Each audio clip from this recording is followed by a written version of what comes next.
tonight, we're going to look at what data tells us about the impact of COVID-19 on the art market.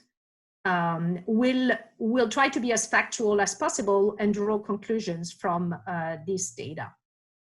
The 4 parts we're going to look at is, first, we're going to discuss a little bit of how one can use data to track the state of the art market. Then we'll look, using this data, we'll look at the state of the art market before COVID-19. Then we'll look at the impact of COVID-19 on the art market. And finally, we'll discuss what's next for the art market.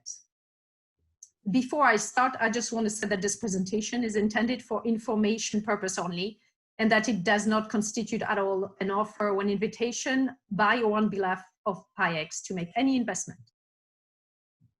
So, tracking the state of the art market with data. Well, data is critical in the financial markets. And when people think about the financial markets, they immediately imagine these very complex graphs, a lot of data, a lot of percentages, ratios, and they usually think about people with calculators. When people think about the art market, the first thing that comes to mind are beautiful artworks, thoughtful artworks, intellectual artworks, and they imagine people with a glass of champagne or a glass of wine like Claire. So where is the data generated in the art market? Where is data? Well, there is a lot of data in the art market that is generated. You know, you could think, for example, of the number of people who go to museums. Obviously, this is something that can be tracked. You can look these days at the number of people who look at a particular artwork on Instagram. That's also interesting data. Well, for the purpose of the conversation tonight, we're going to focus on what is called the trade data, which is, you know, it's usually an amount of a value when an artwork is sold. So it's the trade around the sale of artwork.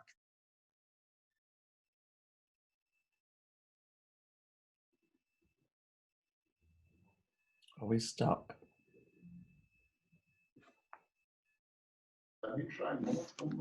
Who paints artwork in his or her studio.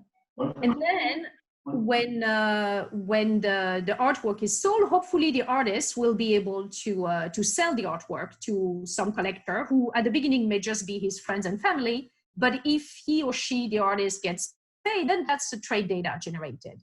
And hopefully the artist will start to be represented by an art dealer. And then again, there could be exchange of money and hence trade data generated. The dealer himself will sell the art to an art collector again. That would be trade data. If an art collector sells to another art collector through a private sale, again, we can have trade data generated. And then as the auction houses may come into play because the dealer may start selling through an auction house, again, we will have more data generated. Collectors themselves can buy through an auction house. And the artist, even himself or herself, could sell through an auction house, as we saw, for example, in 2008, when Damien Hirst sold a whole collection of work through the famous sale, Beautiful in My Mind, at Sotheby's. So these are all the different points where data can be generated. The question now is what data is available, because the data may, the trade may exist, but the data may not be available. So let's look at it again. And here we can roughly cut the market or this whole process in 3 boxes. Well, before we cut it in 3 boxes, let's look at what is transparent, what data is transparent.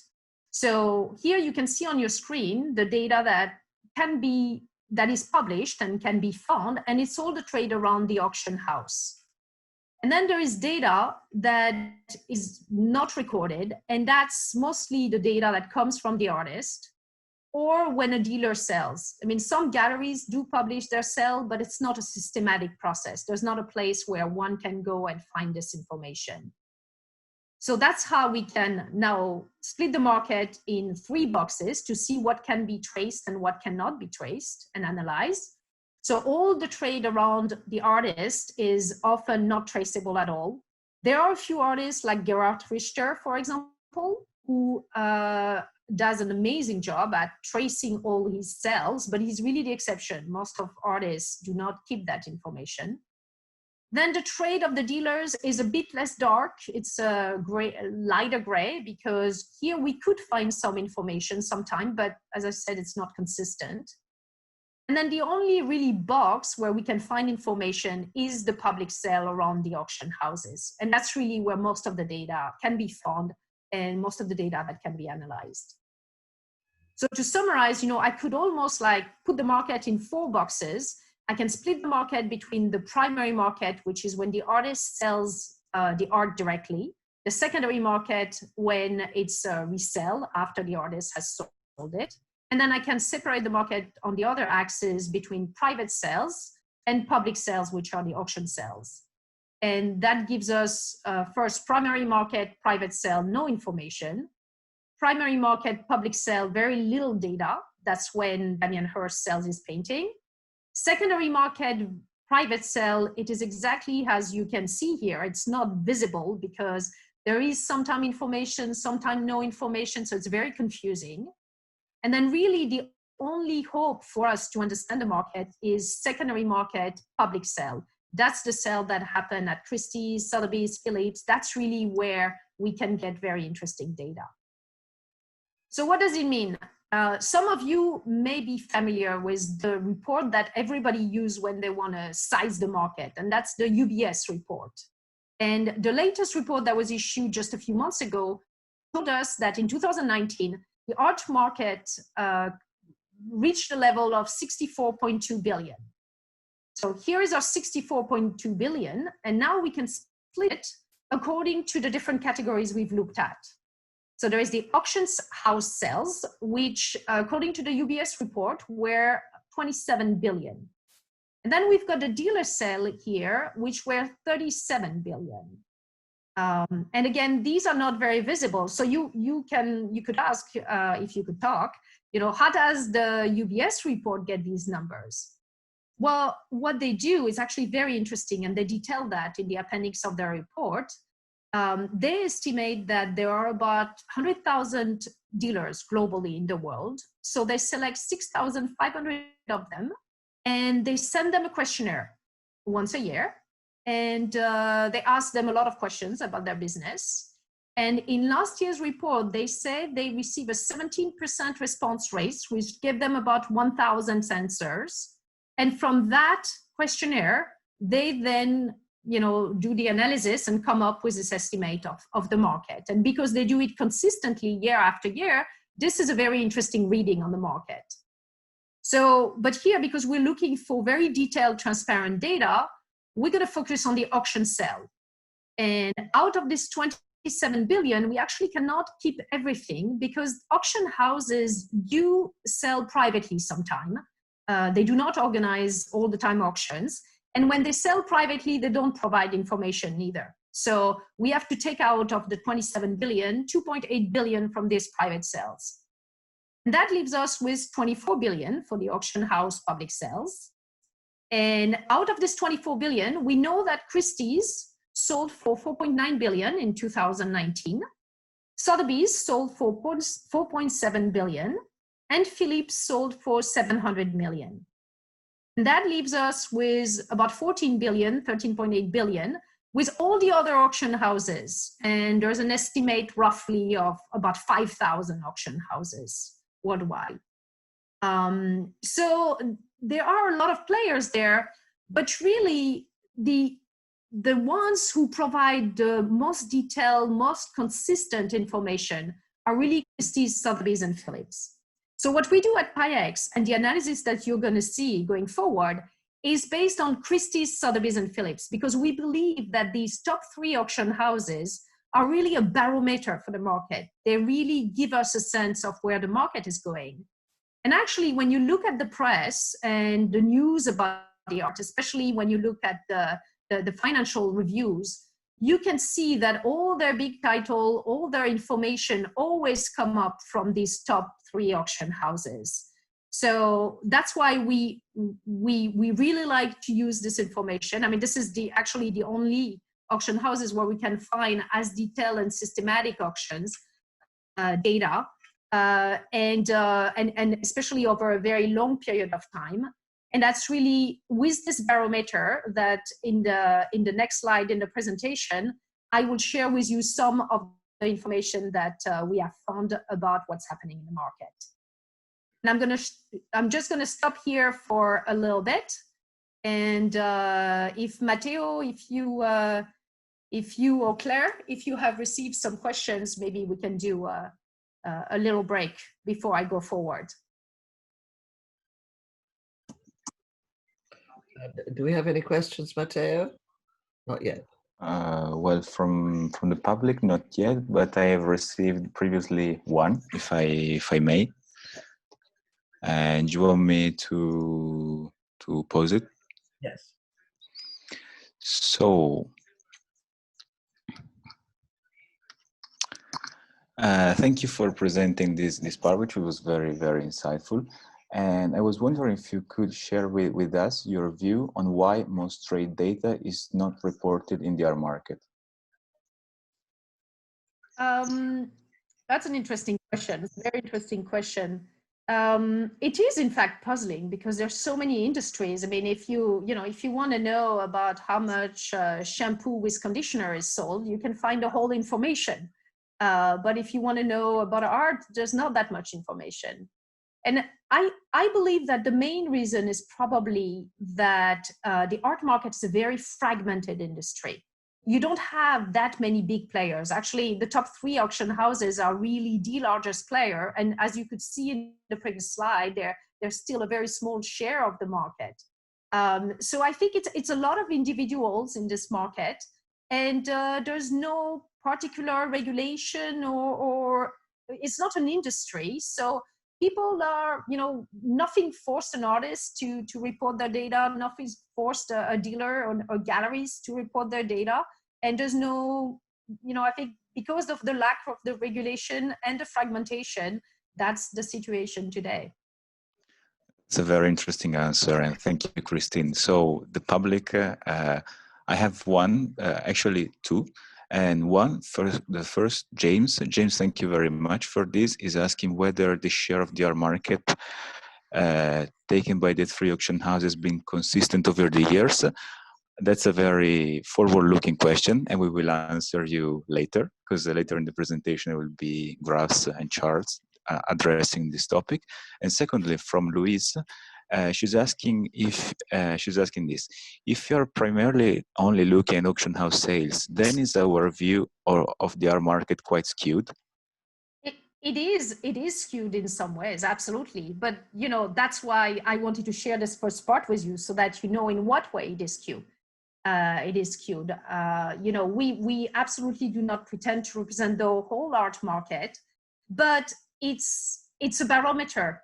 It's the best barometer we can find. I wish we could analyze everything. I wish we had data on all the auction houses, on all the dealers, on all the artists sell, but it's just not out there. So until there is more information, this is what we're going to be using. And I agree with you that it's a bit frustrating. I mean, this is something to keep in mind. At the same time, there's a lot of very, very interesting information, as you will see, that comes up when you analyze just this top 3 auction houses. Okay, shall we? Yeah. Okay, so let's look at the state of the art market, or I guess, to be truly transparent and closest to the truth, let's look at the state of the sales at Christies, Sotheby's, and Phillips before COVID-19. So the first thing we're going to look is, there's many things that we can see through the data. The first thing we could see when we did our reports at the end of 2019 is that the trade at the top 3 auction houses was already slowing down. So on this graph, you can see from 2010 to 2019, the total annual sales at the top 3 auction houses, and these numbers include their buyer's premium. So it's hammer price plus buyer's premium. That's what the buyers are paying before VAT, before any import duties. And you can see that from 2010 to 2014, the market was very strongly, or the sales at the top 3 auction houses was rising pretty consistently and strongly. And then it plateaued in 2014, decreased a little bit in 15, and then there was a drop in 2016, followed by a strong run until 2018. And in 2019, a 15% drop versus 2018. What is interesting to see is that this drop of revenue was not sudden. We could really observe it quarter after quarter. And here on this graph this time, rather than having the full year revenue, I'm showing you the quarterly revenue for the first quarter.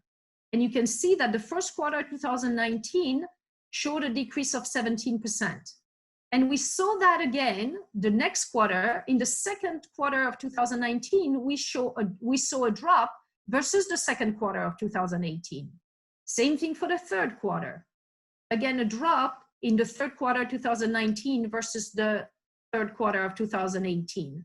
And finally, in the fourth quarter, we had a 10% drop the fourth quarter of 2018. So really consistently in 2019, every quarter showed less revenue than the previous one, the quarter the year before. What we could see also is that this drop affected all auction houses. So here, I think Matteo, you were referring this. So here we are showing you it's the total revenue again for the year, but we're showing you the share of each auction houses, Christies, Sotheby's, and Phillips. And as you can see, Christies experienced the largest drop, 21% in 2019 versus 2018. Sotheby's had a drop, but not as large, 8%. Noted that Sotheby's revenue were less than Christie's. And Phillips eventually also experienced a drop of 7% in 2019 versus 2018. The other thing we can see is that this drop affected all regions. The United States, which is the largest region of revenue for the top 3 auction houses, saw a drop of 19%. Sales in the United Kingdom also suffered the same type of drop, 18%. And the sales, so here, you know, again, this is not sales in China for everybody. This is just the sales of Christie's, Sotheby's, and Phillips in China. And they also experienced a 6% drop in revenue in 2019 versus 2018. So it was really across the world. The other interesting trend that we can see ahead of COVID-19 that I think is relevant and very interesting to talk about is the fact that the top 3 auction houses were only very slowly moving online. So here I can show you, this time I'm not talking about revenue, I'm showing you the number of auctions organized every year by the top 3 auction houses, and I split them by the type of auctions. So you have in light blue the day auctions, which are auction organized, live auctions with an auctioneer organized during the day. And then in black, you have the evening auctions. These are also with an auctioneer, and they're organized in general after 6 p.m. And then in white, you can see the online auctions. Now, these are pure online auctions when there's not even an auctioneer. The auction starts on a certain day, lasts for usually 5, 6, sometimes 10 days. And after 10 days, the lot's closed and there is a sale or there's no sale. So what you can see here is that starting 2017, the number of online auction really started to grow. Whereas before, there were a few online auctions. I mean, Christies started quite early, but there were such a small number that you could not even see it on this graph. And if we look at online auctions in terms of sales, as you can see here, the value of the online, the value generated by the online auction was growing in 2019 versus 2018. And it grew by 27%.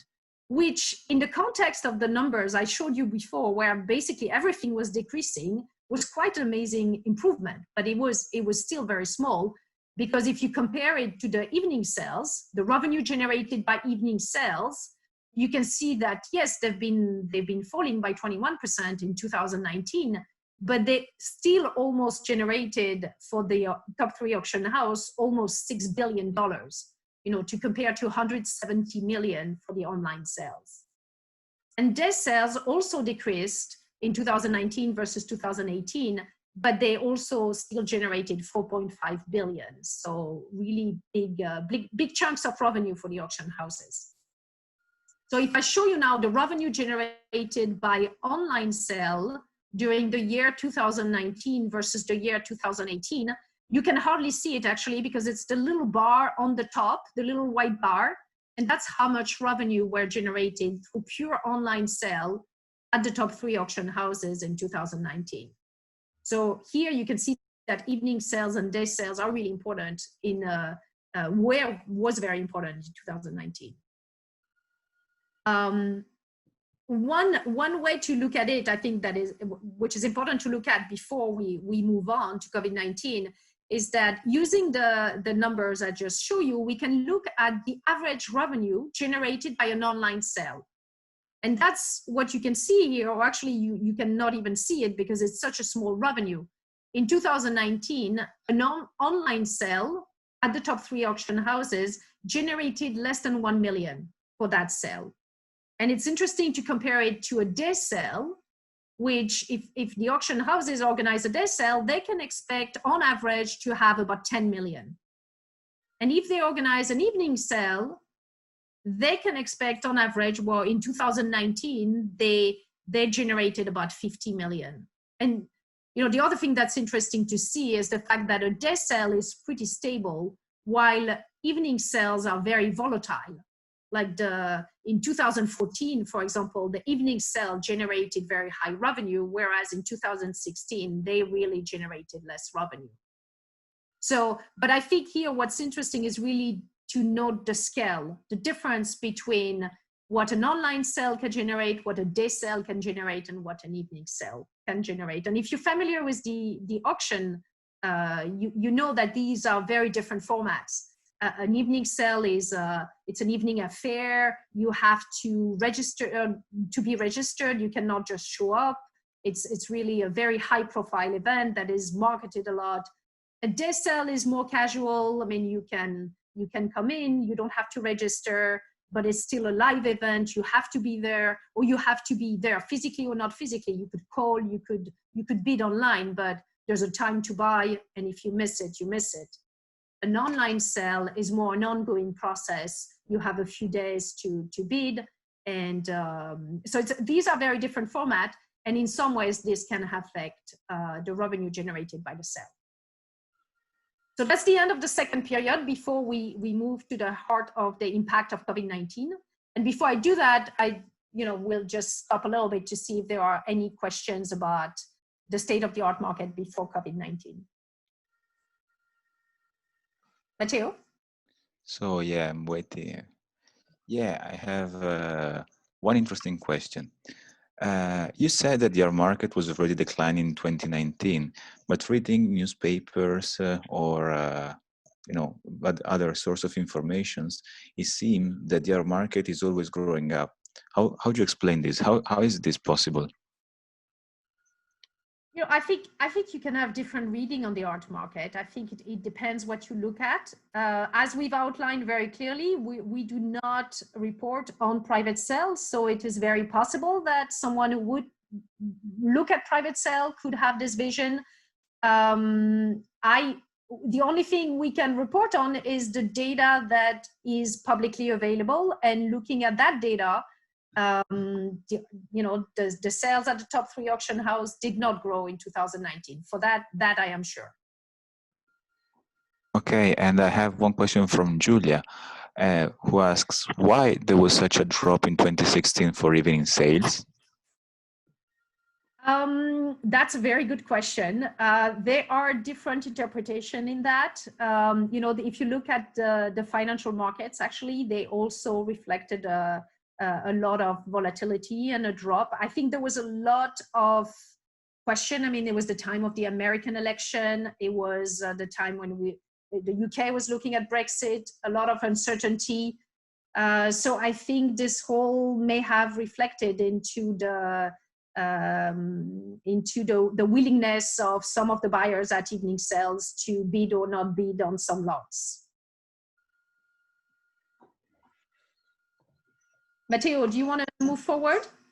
Yes. Let's move on the we may have time in the end to come back to some of the questions if we cannot. Yeah. To have a Okay, so the impact of COVID-19 on the art market or the top 3 auction houses. So if you went through the crisis of 2008 or 2009, you may remember that actually, you may not remember, as far as I'm concerned, I can't really pin down the time when the crisis of 2008 started. I mean, yes, maybe Lehman Brothers going bankrupt was a signal, but it wasn't that clear. This crisis with COVID-19 was very clear when it started, because especially for the art market, because we saw the closure of all physical location after March 19th for the top 3 auction houses, and actually any auction or any. The way it happened is that if we take a calendar and look back at what happened historically, and so here you have every single month from January to June, and I've put here for you also the key location for sales at the top 3 auction houses. So the sale went through in January, February until mid-March, no problem. In New York, same thing in London, same thing in Paris. In Hong Kong, actually, there were no live sales scheduled. And that is probably because Hong Kong actually in the fall of 2019 had suffered from let's put it this way, the trade at auction houses had suffered from the demonstration that brought a lot of uncertainty. And also Hong Kong was much closer to COVID-19. So the sales in Hong Kong were scheduled by Sotheby's for their big Sotheby's Modern and Contemporary Hong Kong sale in April. And as the concern about COVID-19 appeared, Sotheby's thought about moving that sale to New York. And then Christies and Phillips had their sale in Hong Kong in May. So they were also thinking about moving these sales in June. But then the issue started, and New York had its last live sale on March 16th. London, it was on March 19th, and Paris was on March 17th.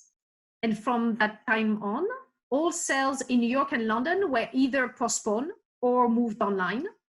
And in Paris, all sales were postponed. So suddenly, Sotheby's was then rescheduled back for Hong Kong in June. And suddenly we ended up with the months of April and May at the top 3 auction houses with only online sales. There were absolutely no live sales. So how did that affect the auctions at the top 3 auction houses? Well, here on this graph, I am showing you the number of auctions that are every year organized at Christie's, Sotheby's, and Phillips during the months of March. And you can see that it's rather stable. I mean, it's a bit less than 60. And this year, there were 45 auctions scheduled. So already there were a bit less. So when we were back to the level of 2013. And because of COVID-19, which prevented the sales in the second part of March of taking place, we ended up with 15 auctions canceled. And that meant that there were 30 auctions performed. In April, there were 71 auctions scheduled. Again, about the same number as the years before. 40 auctions had to be canceled. And we ended up with 31 auctions performed, so less than half of the number that should have been performed. And then in May, there were 96 auctions scheduled, because as you will see later, May is a very, very important month for the top 3 auction houses. And 38 auctions had to be canceled and postponed. And therefore, only 58 auctions were performed. So this time a bit more than 50% of the number that should have been. If we look at the type of auctions, so in March, because we had the first 2 weeks of March going as normal, you can see that there were some day sale that took place, and then everything ended up being online. So in March, when we look at the number, we can see that 60% of the sales that took place at the top 3 auction houses were online, which if you compare that to the years before, that's an extraordinary number. Because in 2019, you had roughly maybe I mean, if it's 20%, that's the maximum that it was. So really, the percentage increased strongly. And that was a lot, but compare that now to April, where basically we had 100% of the sales online. And in May, we started also with only online sales. And then by the end of the month, there were 4 sales that the auction houses were able to resume live. So for May, we had 93% of the total number of auctions performed being online. So what's interesting to note is that the auction houses reacted in very different way when the COVID-19 crisis started. When they were forced to close their door, Christies and Phillips decided to postpone the sale. So that meant if you were a seller at Christies or at Phillips, your lots ended up being postponed. You had consigned your lots with the auction houses, and during, by end of March, your lot was still sitting in the auction house, and it was an auction. Sotheby's had a very different reaction. They decided to immediately transform their live sales into online sales. So that must have been a tremendous amount of work to do with very short period of time, because they obviously had to obtain all the agreement from all the consignee. They had to do all the technology transformation. They probably were pretty well prepared, but I'm sure there were a lot of operational and legal issues. But in the end, that was pretty impressive, because out of the 1,000 lots that they had consigned for the month of March, they were able to auction almost like 75% of these lots. So it was a very, very different strategy from Christies and Phillips, who later on started to increase and convert some of their sale online. But in the end, as you can see in these 3 graphs, which show you month after month the number of auctions that Christies, Sotheby's, and Phillips arrange, you can see that in all cases, in 2020, Sotheby's arranged the largest number of auctions during the COVID-19 months. Really, they were extremely dynamic, and as you will see, this definitely makes a difference, and will make a difference in the future. So far, I've talked about the impact, the physical impact, the number of auctions, the type of auctions that were arranged, but I haven't talked at all about the revenue. So to start with, let's look at how the revenue for the first quarter was affected by COVID-19 at the top 3 auction houses. So you've seen this graph before, but this time I'm showing you the total number of auctions arranged by the top 3 auction houses during the first quarter. So this is January, February, and March, all lumped together. And as you can see, in the first quarter 2020, online sales was almost 50% of the total number of auctions arranged. So the question is, how did that convert to revenue? Well, here you can see the revenue year after year for the first quarter, and you can see how much day sale bring in revenue, how much evening sale we bring in revenue. And on the top, for the revenue in 2020, you can see that while the online sales represented almost 50% of the sales that the auction houses arrange, they did not represent 50% of the revenue, which shouldn't really come as a surprise, because as we saw earlier, in 2019, online sales generated on average about 1 million or less than 1 million, while evening sales and day sales generated more. So you need a lot of online sales in order to generate the same level of revenue as an evening sale. So let's look more in detail what happened during the first quarter. So here I'm taking the calendar again, and I focus on the first quarter. And one thing we like to do at Pi-ex is look at the key sales. These are sales that come year after year and usually generate a large share of the revenue. So in January, you've got the New York Old Master sales. You've got in February, the London Impressionist and London Contemporary sale. And in March, you've got, in the first part of March, you've got the mid-season Contemporary sale in New York, followed by the New York Asia Week. And then in Paris, you have the Paris Impressionist sale. And let me show you how these sales, year after year after year, are scheduled by the auction houses to be arranged. So it's actually interesting to see how they systematically come year after year. And you can see that there are many, many other sales that also took place, but these one, at least, you can be sure that every year you're going to see it. And on that graph, what you can see, actually what you cannot see in 2020, is the New York Asia Week. If you look at the extreme right of the graph, in 2020, you've got this missing yellow box. You have a little box because actually one sale took place, but most of the other sales were postponed. And also you cannot see the Paris Impressionist sale because it was also postponed. Just a note about the red box, the Hong Kong spring sale.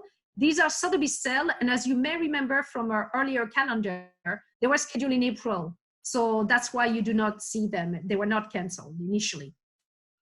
So that's the number of auction. Let me show you how this appears when you look at the revenue generated by these sales. So now you can see why we call them the key sales, because while there are many, many other sales in gray, in terms of revenue, they do not generate as large revenue as the key sales that we have here. And here, so in the same way that I could show you in the slides before that the sales were canceled, well, now you can see that there's no revenue coming from the New York Asia Week. So definitely the auction house missed out on that.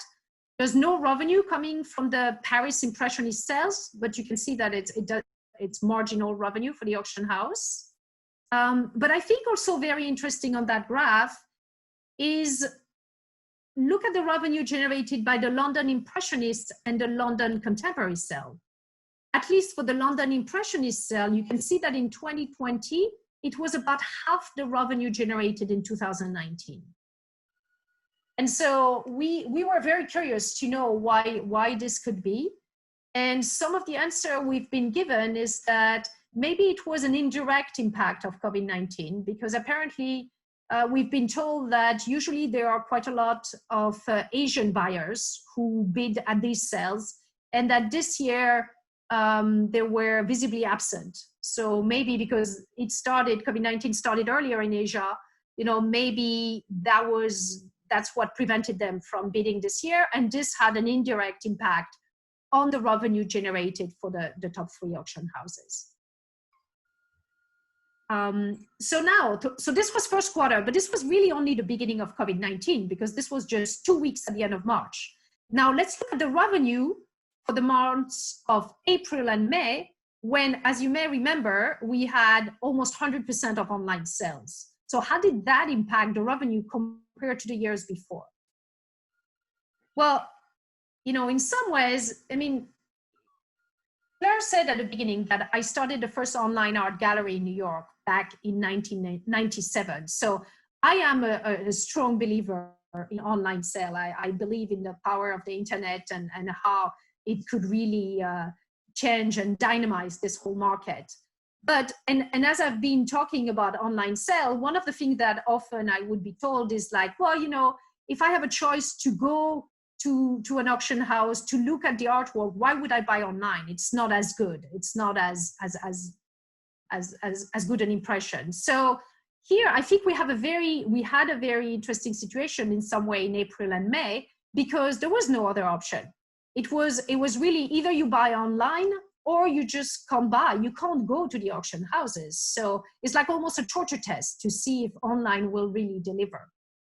So as we discussed before, in April, 100% of the auctions arranged by the auction houses were online.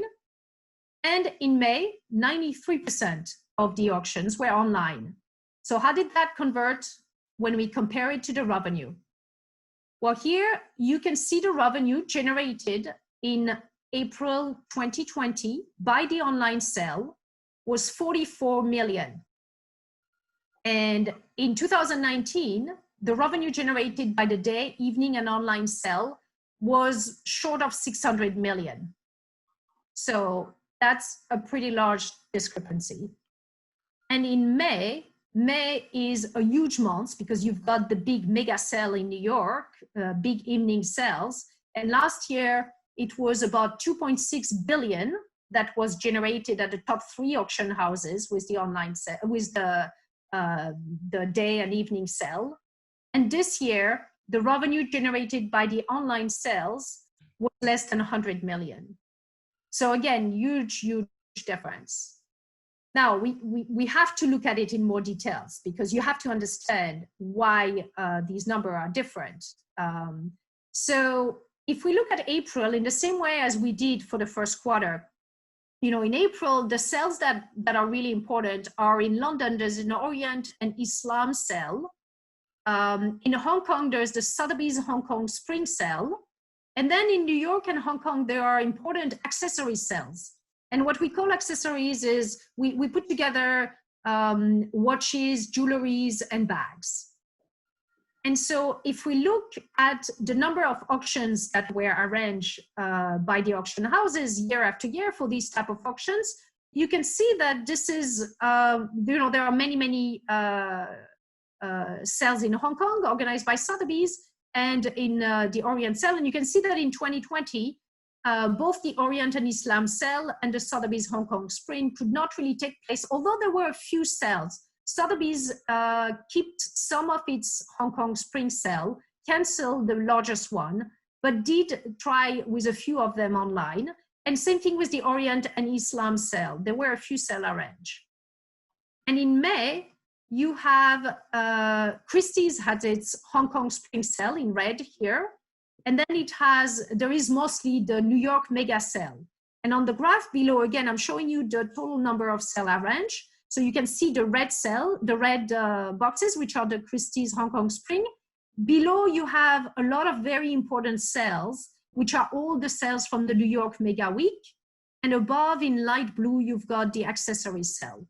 And again, you can see that all the sales from the New York Mega Sales were postponed. So you don't see them in 2020. And the Christie's Hong Kong Spring sales also were postponed. So the sales that were arranged were accessory sales online, and then a wide variety of what we call the curated sales in orange.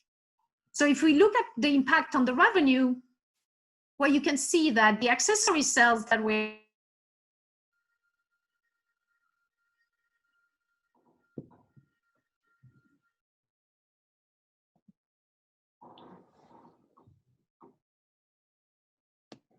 New York Mega Week sale that will happen in June, so that's why they didn't generate any revenue in May.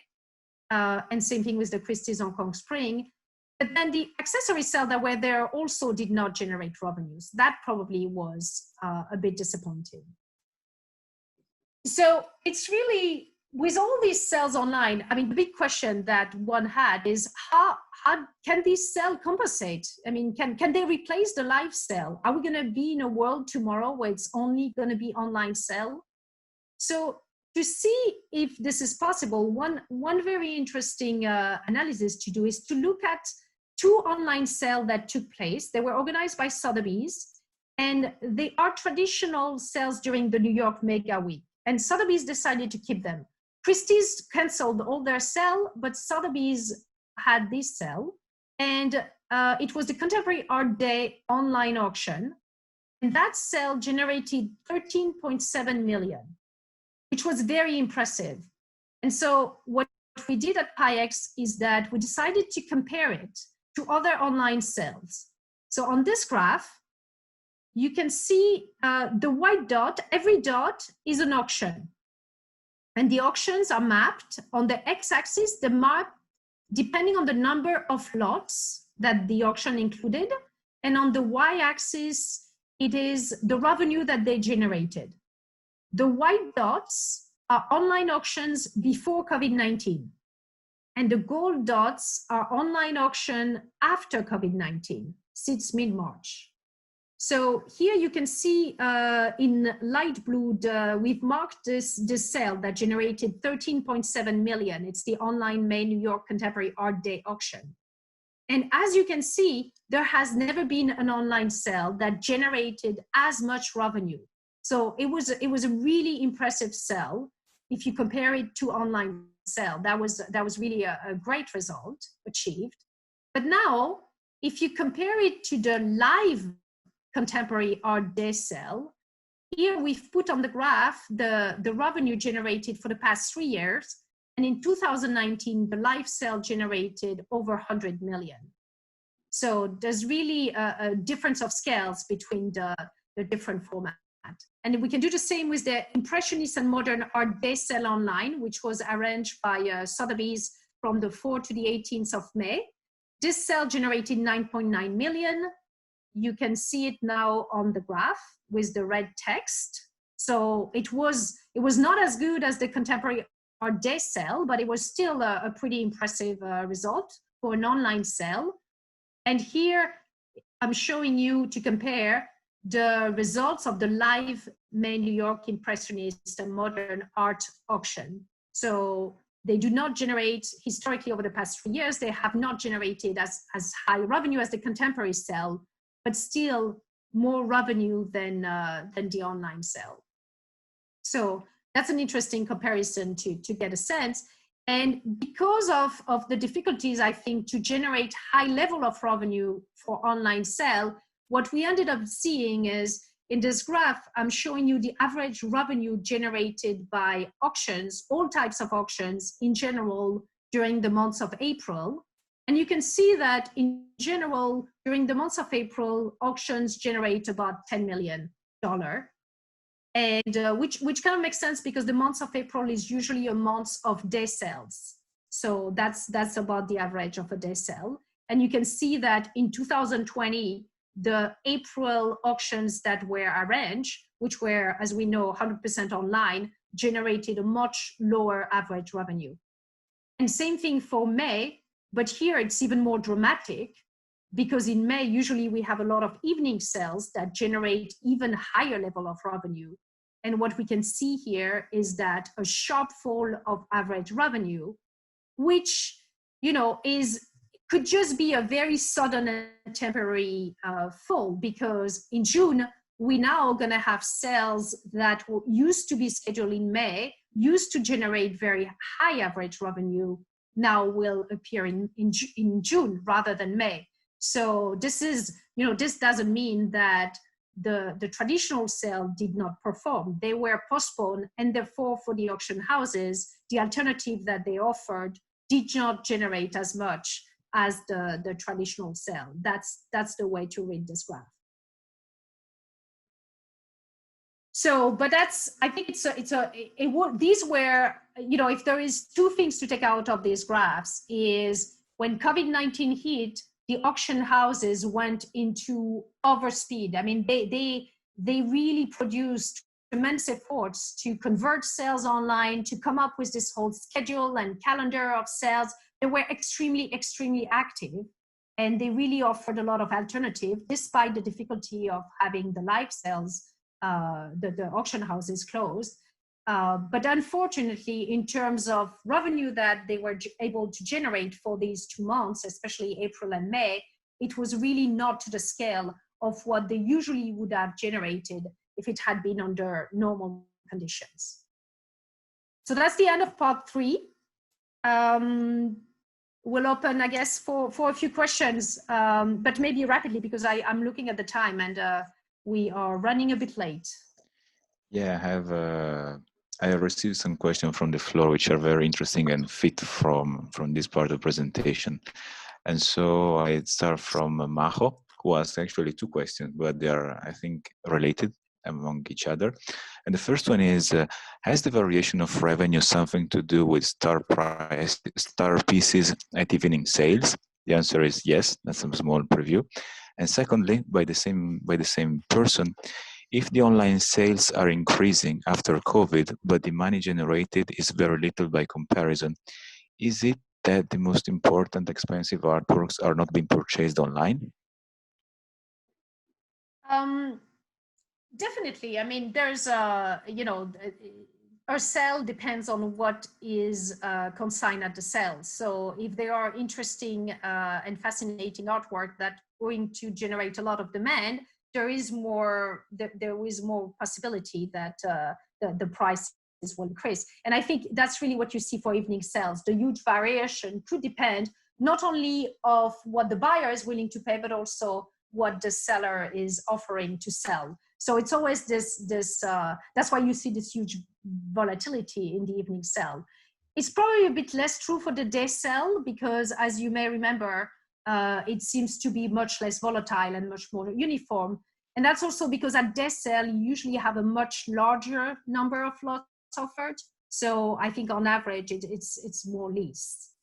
For online sale, I think I'm gonna invite you to look at the next and the last part of the presentation, because actually we discuss also the fact, I mean, what can be the price that can be achieved in an online sale versus a day sale, and why you may see huge variability in a day sale, an evening sale, or an online sale. Matteo, you want to go through another question, or shall we move forward? I think we have other two very interesting questions, but let's keep it for the end, because one elaborates on blockchain, so I think there needs some more time for that. Okay. So let's move to the last part. So what's next for the art market? Well, we are now about 11 days into June, so we don't have the number for June yet, but we have some information about what's coming next. At first, looking at the past, we know that the second quarter is usually a very, very important quarter for the auction houses. That's actually, one of the main quarter where they can generate the largest revenue for the year. So, and this is a very heavy quarter for evening sales, as we've seen in New York, in Hong Kong. So, so far, obviously, we had, as you may remember, only online auctions in second part of March, April, May. At the end of May, Christies was able to reopen its office in Paris. So there were 3 live sales at Christies in Paris, and Sotheby's had a live sale in Hong Kong. So total in May, we have 4 live sales. And then here's the calendar for June. So it's kind of here, you can see, it's June and July, actually. Some of the sales, as you can see, are scheduled in July. And you can see that we're going to have a concentrate of sales that usually should have taken place in April, in May, and some in June. Now they're all concentrated during this period of time. So what we've seen is that the auction houses have been very, very creative in coming up with some new types of format that combine both online, offline. Christie's, for example, has a very interesting sale called One, which is going to be kind of a turning sale starting in Hong Kong, then going to London, then going to New York. It's going to be the same sale with auctioneer in different location, and this sale is going to be streamed online. And if you have a chance, I definitely recommend you to try to watch it, because I think this is going to be a historical sale. Very, very interesting. And Sotheby's has also a sale that they are building with a different format, which also I would encourage you to watch. So it's going to be very interesting to see how this will convert into sale, and whether the auction houses will be able to basically generate all this revenue that they were missing in April and in May. But what we can see, if we look at what's been happening so far, so as I said, Christie's resumed live sales in end of May, on May 26th. It had this sale in Paris called The Collector, Le Goût Français. And then on May 27, it had 2 other sales. And I found it interesting that while earlier I told you that Sotheby's was the first to move live sales online, Christie's ended up being the first to bring live sales back. So it was kind of an interesting notice. But looking at the live sale, I wanted to give you a little sense today about how did the live sale perform. And for us to be able to analyze it, we need a sale that has been repeating historically. And the sale that I think is very interesting is the Paris Impressionist and Modern sale that took place in Paris. This sale was originally scheduled to take place in March, and it's part of a series of sales that happen every year. And as you can see on this graph, I mean, I'm going to go fast because there's very little time, but this is a cell that has been moving around over the years. It used to be in May, then it went in June, and then March. So it's an interesting cell that shouldn't be too sensitive to change of calendar.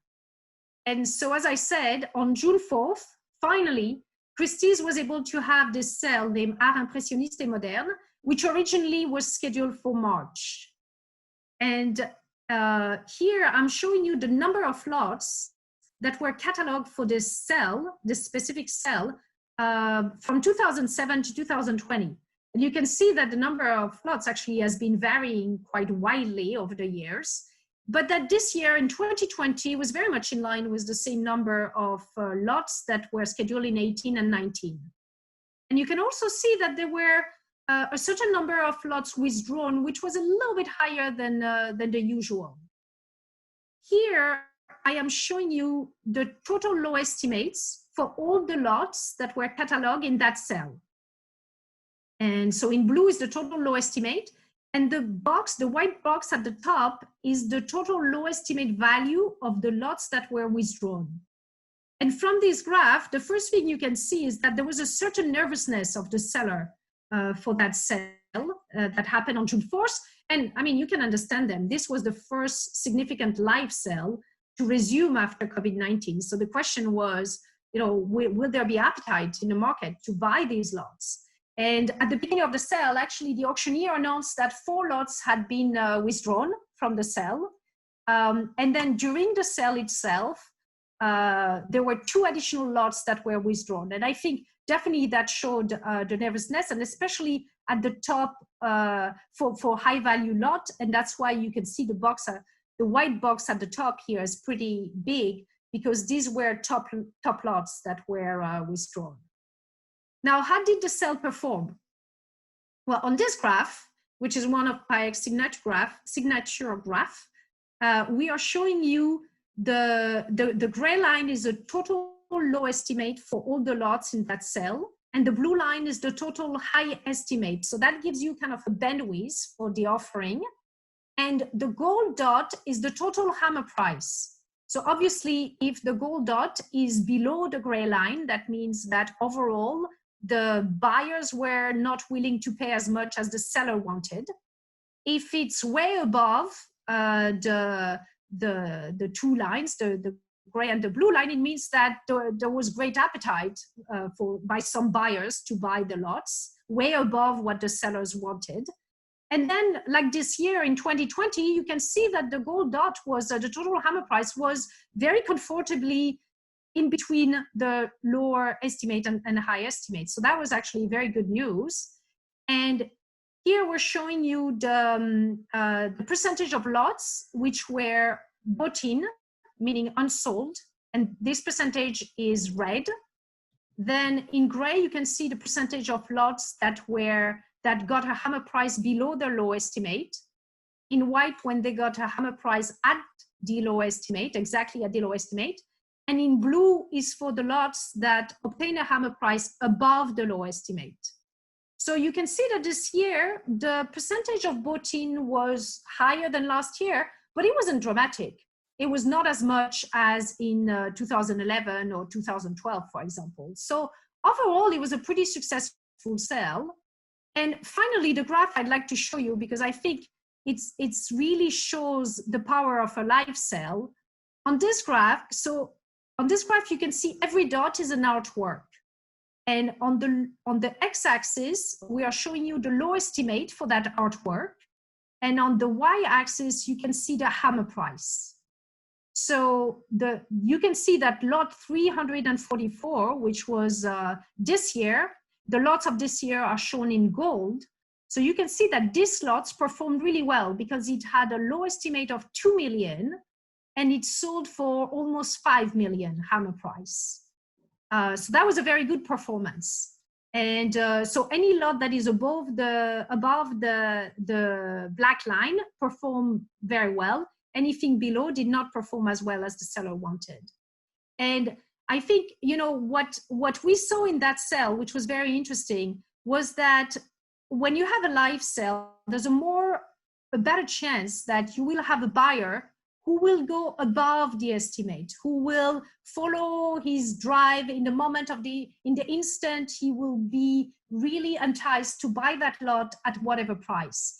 And I think I can't stop before noticing for you, you have to see the lot in, this was actually in 2010, you have the lot 24 there, TED by Modigliani, which in 2010 had a low estimate of 4 million and was sold with a hammer price of 38 million.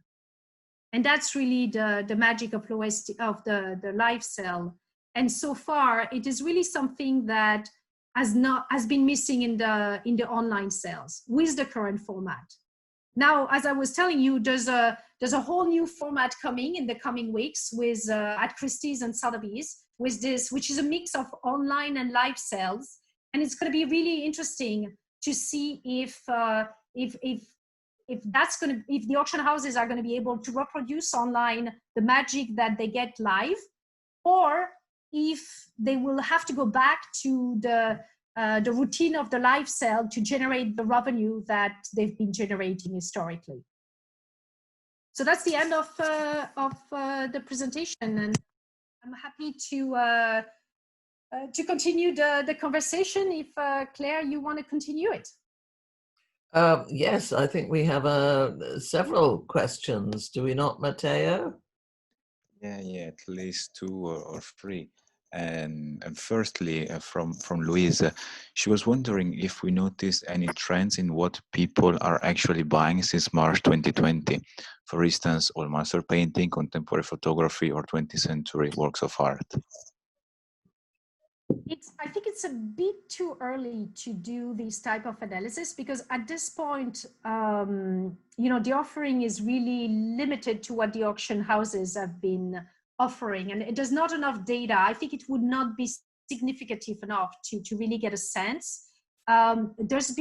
We've noticed that there's been more offering of accessories. So definitely, if I were to show you the percentage of lots that would be accessories, it would probably be the largest number of lots. So overall, we noticed that there was less offering of fine art. And that could be because, historically over the past few years, the accessories sales had more tendency to go online than the fine art sales. So maybe sellers were less concerned, and the auction houses were less concerned about offering accessories online. But I think it's a very good question, and actually this is an analysis that we definitely are going to be doing in the coming months, and it will be very interesting to see if some of the categories have performed better than others. Yeah, thank you for addressing this. The other interesting question came from an anonymous attendee, and she was wondering if, as the power of online art sales increases, what role we might expect to see assurance and security software play in transactions. I'm thinking particularly of companies using blockchain technologies such as Verisart. Are these necessary to fill a gap in this shift, or might live sales still prevail for actual and perceived sense of security? It's a very interesting question. Actually, it's not one on which I have put a lot of thought. So I'm not sure I am the most qualified to answer that question. I mean, one thing that, since you brought the theme of blockchain, I think one thing that I am really hoping is, as more art, especially art by contemporary artists, is put on the blockchain, I really do hope that we may see more data from the artist cell. I mean, we had a discussion earlier about what type of data is available, not available. And I think blockchain may be an opportunity for us to access much more data and be able to do analysis from different parts of the art market. And I think that would be really, that would be fantastic. Yeah, and another one, how much do our fairs influence auction sales? So the relationship between. Sorry, I didn't hear how much. What? How much are fairs? Yeah, our fair. Art fairs. Yeah. Sales. It It is an extremely interesting question. I think art fairs are definitely extremely important time for, in some ways, the building the reputation of artists and showing what private dealers take interest in. So this is, in some ways, you could call it, it's a very important branding time, and I'm sure it shapes the demand for and the appetite for particular types of art. There is, I think it's going to be more and more, and you may have seen that there are new discussions now between the auction houses and some art fairs to partner and arrange some auction actually during the art fairs. So I think that's going to be there's going to be definitely some exciting change here, and I'm very excited because that means we'll start to be able to analyze exactly what. And have some answer for your question, which is that, do artwork that are auctioned during the art fair perform better, for example, than artwork who would be auctioned at other times? So that's... Yeah, this was a very interesting way to look at the future. And I'd like to wrap up with one last question who looks back at the past, so at our data. And from Donatella, who asks, is there any data on what type of format may drive online sale up? Is it the information provided before the sale, the amount of time given for deciding, or sales warranties? For example, for other goods, when one buys online, there is 1 month return warranty, which for art may be difficult to implement. Exactly, and I start saying and answering that it also depends on regulation. But please, Christine, if you want to elaborate further. Yeah, it's a very complex question, and it's one we've really done a lot of research actually with Matteo, and to try to understand if there were some particular aspect that would either help an online sale or prevent an online sale. We've talked with a lot of lawyers, and I would really encourage you to attend some of the seminars that some of the lawyers do on the subject, because there are different regulation, and actually there's different regulation between online sale and live sales, but it also varies per country. We've been told that the regulation in the UK is very different from the regulation in the US, very different from the regulation in Europe. So in the UK, for example, if the lot is consigned by a private individual, then the buyer has 2 weeks to return the item. I'm sorry.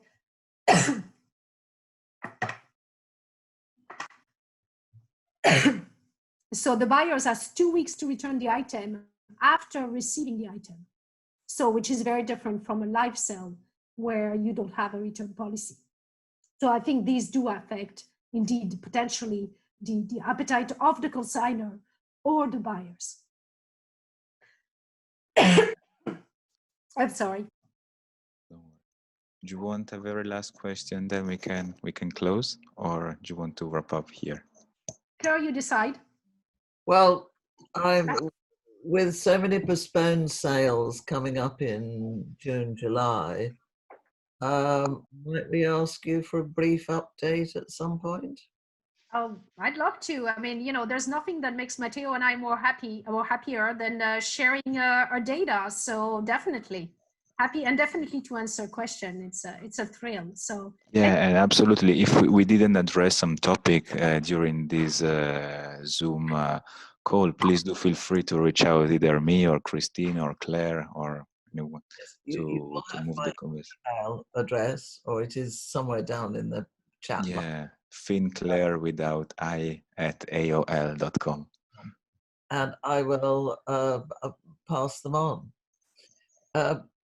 Christine, this was fascinating, if confusing for some of us.